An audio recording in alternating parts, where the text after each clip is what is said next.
Em maio de 2026, um homem no interior do Paraná, sul do Brasil, apontou o celular para o céu, filmou umas luzes e em 3 dias convenceu metade do país de que um disco voador teria aparecido no sítio dele.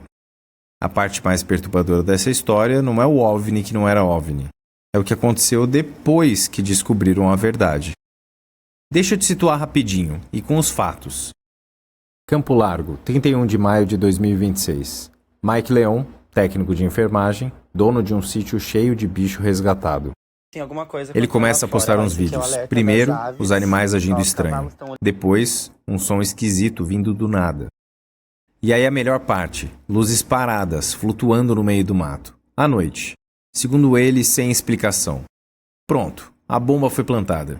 Em poucos dias, o Mike salta de 40 mil para quase 2,5 milhões de seguidores. Vai parar no Domingo Legal. E o Brasil inteiro está discutindo vida extraterrestre no grupo da família. Só que tem um detalhe. Um outro influenciador, o canal Na Lata Driver, foi até lá com a câmera na mão e refez a cena.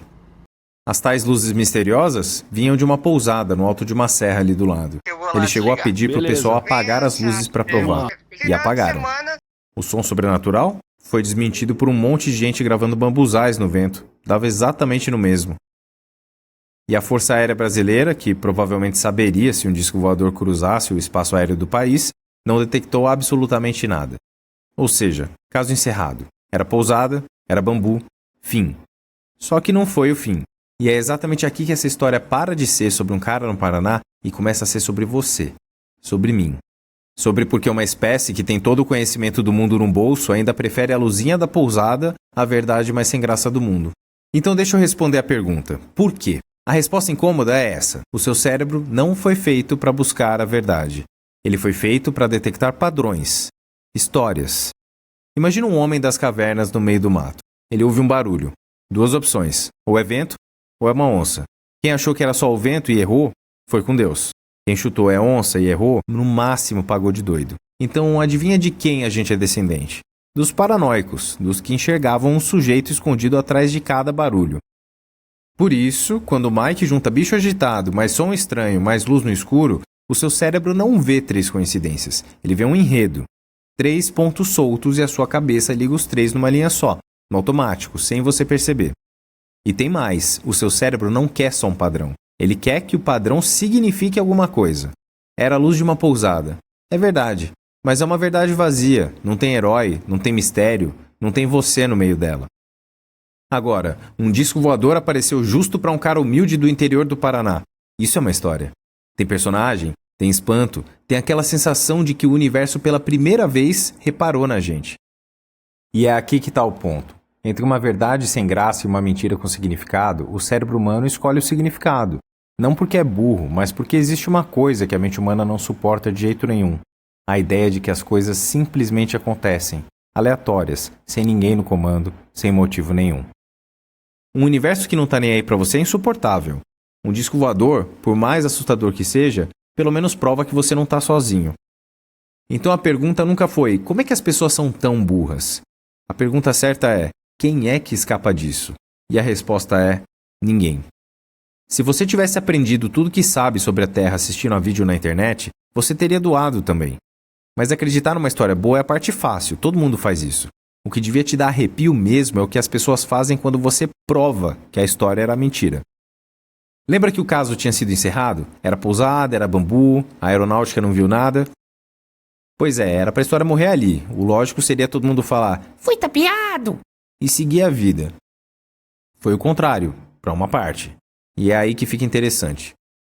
A vaquinha do Mike, que, olha, nem era golpe, já existia antes, era para comprar ração e remédio para os quase 300 bichos do sítio dele com meta de R$ 1.200. Essa vaquinha explodiu. Passou de R$ 77 mil, mais de 60 vezes o que ele tinha pedido. Mais de 2.400 pessoas botaram a mão no bolso.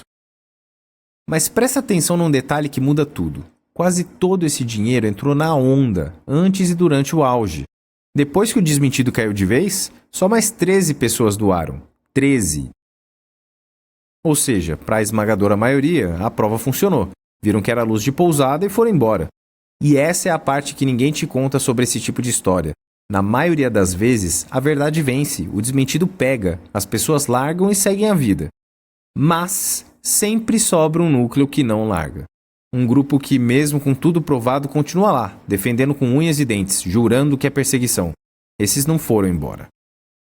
E a pergunta de milhões é: por que eles ficam se todo o resto largou? E antes que você se sinta o esperto da história por não ter caído, deixa eu te mostrar uma coisa. A prova científica mais famosa sobre o ser humano se agarra ou não à mentira. Anos 50, Estados Unidos. Um grupo se convenceu de que uma nave ia descer numa data marcada para salvar eles de um dilúvio que ia acabar com o mundo. Largaram o emprego, doaram tudo que tinham, esperaram. Chegou o dia, nenhuma nave, nenhum dilúvio, nada. E o que os mais fervorosos fizeram, segundo a versão famosa, o estudo When Prophecy Fails, eles acreditaram com mais força ainda e saíram pregando para todo mundo, igual testemunha de Jeová. Esse caso virou a base de uma das teorias mais importantes da psicologia, a tal da dissonância cognitiva. A ideia de que quanto mais você investe numa crença, mais dói largar ela. Então o cérebro prefere distorcer a realidade do que admitir o prejuízo. História perfeita, né? Boa demais! E é aí que mora a piada mais cruel desse vídeo inteiro. Em 2026, um pesquisador abriu arquivos que estavam lacrados e foi conferir o que de fato aconteceu com aquele grupo. E achou o oposto da lenda. Eles não começaram a pregar depois que a profecia falhou. Eles pregavam antes. Quando a nave não veio, largaram a crença e o grupo se desfez. A líder se retratou. O acreditaram ainda mais, simplesmente não aconteceu. Pior, segundo o estudo, os autores sabiam disso. Inventaram parte das evidências. Um dos cientistas chegou a se passar por um guia espiritual dentro do grupo e admitiu, anos depois, que foi ele mesmo quem provocou o final dramático da história. Ou seja, a história mais famosa do mundo sobre gente que se agarra a uma mentira mesmo depois de desmentida, era ela própria uma mentira. E a ciência se agarrou por ela por 70 anos. Por quê? Porque era uma história bem contada. Pega essa. Não foi um caipira do interior, foram doutores, de terno e jaleco, com doutorado mesmo. Porque ninguém, nem você, nem eu, nem a pessoa mais inteligente que você conhece, é imune a uma história boa o suficiente. Mas espera aí, se a maioria larga a crença quando ela é desmentida, por que essa sensação de tem gente que acredita em qualquer coisa parece estar presente em todas as culturas, o tempo todo, em todo o país do mundo? Porque existe uma fome que é universal. Não importa se você é um caipira do Paraná, um executivo de Nova York ou um monge do Tibete. Nenhum cérebro humano suporta a ideia de que o mundo é só acaso. De que as coisas acontecem sem motivo, sem ninguém no comando, e que o universo não está nem aí para você. Isso é insuportável. Então todo mundo procura uma história que dê sentido ao caos. A única diferença é a capa dessa história. No Brasil de 2026, ela vestiu um disco voador num sítio do Paraná. Nos Estados Unidos, ela vira QAnon, a crença de que existe um plano secreto, gente poderosa nos bastidores controlando o mundo inteiro. Acorda! Em outros cantos, vira terra plana, vira chip na vacina, vira um messias perseguido injustamente. Máscaras diferentes, embaixo de todas elas, a mesma fome. Me dá uma história em que tudo isso faça sentido e na qual eu tenha a chance de não ser só mais um. E é por isso que não adianta apontar o dedo e rir do brasileiro que doou pro Mike Mentirinha. Isso não é defeito de um país, de uma classe social, de quem não teve estudo, é defeito de fábrica da espécie inteira. Inclusive seu, mas a gente já chega nessa parte. Então vamos para a pergunta que ficou no ar. Aquele núcleo teimoso, os que não largaram, que defendem o Mike com unhas e dentes até hoje. Se a esmagadora maioria foi embora quando a verdade apareceu, por que eles não soltam? Porque para eles, em algum momento, a história deixou de ser sobre um disco voador. Pensa em quem é o Mike na cabeça dessas pessoas. Um cara humilde, do interior, que cuida de bicho abandonado e que de repente teve uma coisa extraordinária acontecendo com ele. Para muita gente que se sente invisível, que trabalha a vida inteira e ninguém nunca reparou, esse cara virou um espelho.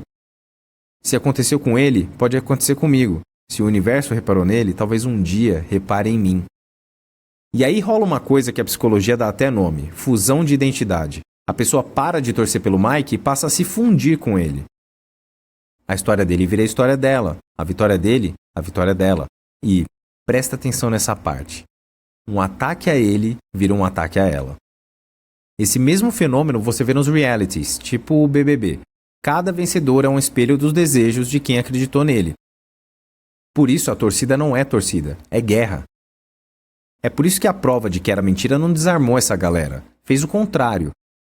Cada um que aparecia falando, é fake, gente, é a luz de uma pousada, não estava na cabeça deles desmentindo um boato. Estava atacando um dos seus, humilhando gente como eles.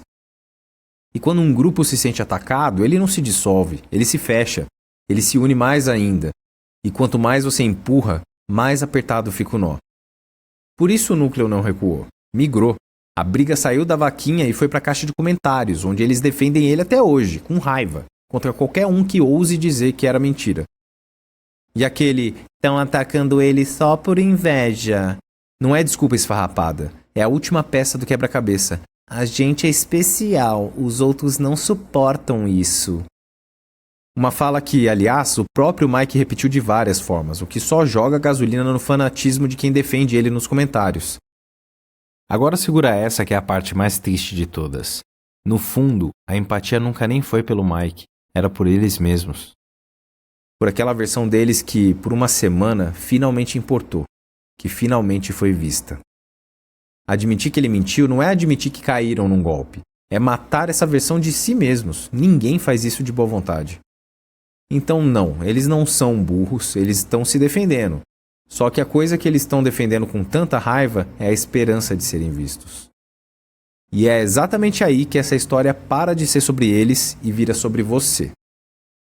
Porque no fundo, você faz a mesma coisa. Talvez não com o disco voador, mas com aquela notícia que você compartilhou sem checar, porque ela confirmava o que você já queria acreditar. Com aquele estudo inconsistente que você jogou numa discussão só porque ele te dava razão. Com a teoria sobre o seu ex, sobre o seu chefe, sobre o seu time.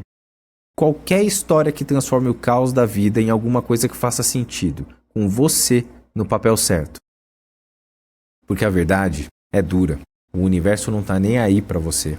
As coisas só acontecem, sem roteiro, sem vilão, sem propósito. Encarar isso todos os dias é insuportável. Então todo mundo, você, eu, o crente, o cético, o doutor de jaleco, pega uma história bem contada e veste por cima do vazio. A única diferença é a capa. Até o nosso amigo aqui, que aprendeu tudo o que sabe sobre a Terra assistindo vídeo na internet, já caiu, igualzinho a todo mundo. Agora a pergunta é pra você, e responde de verdade aqui nos comentários, qual foi a mentira mais estranha que você já acreditou? Pode ser uma lenda da sua família, uma teoria maluca de quando você era adolescente, qualquer coisa. Não precisa ter vergonha, você já sabe que isso é a coisa mais humana que existe. As melhores respostas vão aparecer no fim do próximo vídeo. E se você quer continuar entendendo por que o nosso mundo é assim, deixa o like, se inscreva no canal e ativa o sininho. Tem muita coisa estranha pra gente dissecar por aqui. Até a próxima abdução viral.